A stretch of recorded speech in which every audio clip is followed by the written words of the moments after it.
I really love observing things from my flight. So when I recently flew from the T2 of the Mumbai airport, I could see the sky which was slightly hazy. I don't know if it was because of the pollution or because of the clouds, but I'm guessing it was of the pollution. But anyway, the first thing that I always try to see are the Mumbai local trains from the sky, two modes of transport in one frame. So here you can see the Vile Parle station, and if you're lucky, you can also see a train.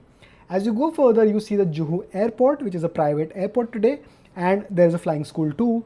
And also you can see the Juhu lake, which is usually covered with a lot of water hyacinth, but this time it was slightly clearer. Then the Juhu airstrip, towards the end of which is the iconic Juhu beach, where people are eating mid pav bhaji for some reason, but it's a great view to see from here in this hazy sky. Then as you move further, you also see the construction of the Versova Bandra Sea connector. So in future you might see the whole connector in this frame, and towards the end, the Versova end, a few mangroves have been chopped off for this connector, but that's the view that the city leaves you with.